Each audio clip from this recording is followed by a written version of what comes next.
let's talk about how to communicate with people so they will want to respond to you.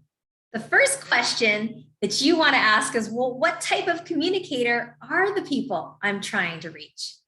Are they a texter, a talker, an emailer, or a FaceTimer? Just for example, my friend's son, Johnny, she'll call to him and say, Johnny, dinner's ready. Can you hear me, Johnny? Doesn't hear anything. All of a sudden, 10 seconds later, she gets a text message from her son. Yes, Mom, I can hear you. So now she knows that every time dinner's ready, all she has to do is text Johnny, dinner's ready. And he says, I'm coming. And it's great. Are they a texter? Are they a talker? My in-laws, whom I love so much, I'm so fortunate to have such a great relationship with my mother and father-in-law. Well, when I send them a text message, I know that it might not be days before they actually see the message because they just prefer to talk. So my in-laws, I've learned, are talkers. If I want to make plans with them or see if they could come to a birthday party or have them come on over, I have to call them and physically talk to them. And I notice that they love to call and talk, and that's how they like to respond and how they like to communicate as well. Are they an emailer? My leader, when I bring things to him, when I've got ideas or I want to share suggestions and I call him, he'll always say, can you do me a huge favor and put that in an email and send it to me? So my leader is an emailer.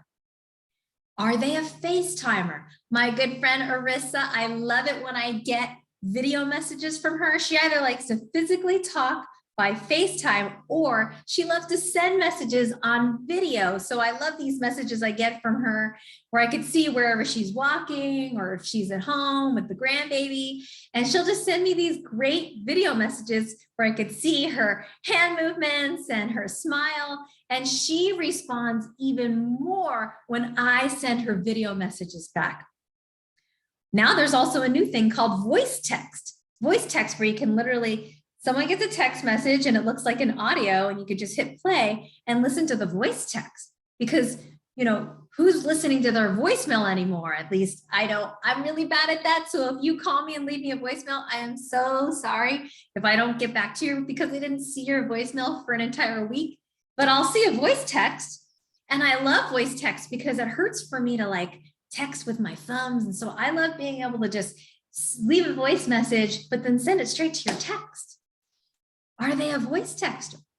So when you're trying to figure out how to get the people that you're trying to build a relationship with, how to communicate and respond to you, we first need to ask ourselves, how do they want to be engaged with?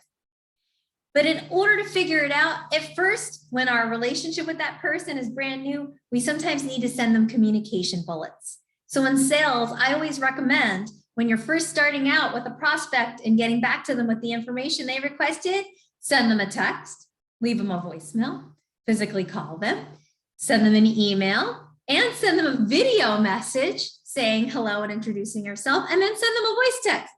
If you can hit them with all different angles of communication bullets, you'll be able to figure out really what is the best way that they actually respond to.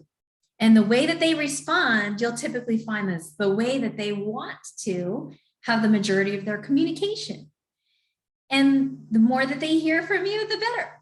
I also want to talk about communication bullets when it comes to multiple exposures, because when you're trying to get your message across to somebody, there is so much noise coming through advertisements and email spam and all that's coming out there in the world of communication, even robocalls and spam phone calls these days, that the way to stand out, that you really have a message that they want to hear, is to reach out to them with the communication bullets. Again, because if they get a voicemail from you, if you call and leave a voicemail, and then I'll immediately send a text message with the same exact message that I left in the voicemail saying, hey, I just left you a voicemail. This is what it said.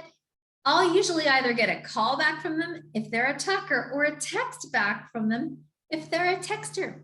Sometimes it may be just easier for them to respond. Sometimes people like to check their email at night and it's easier for them to respond by email because they're checking it at 11, 12 o'clock at night and they don't want to text you back. Let's say you left them a message and you sent them a text.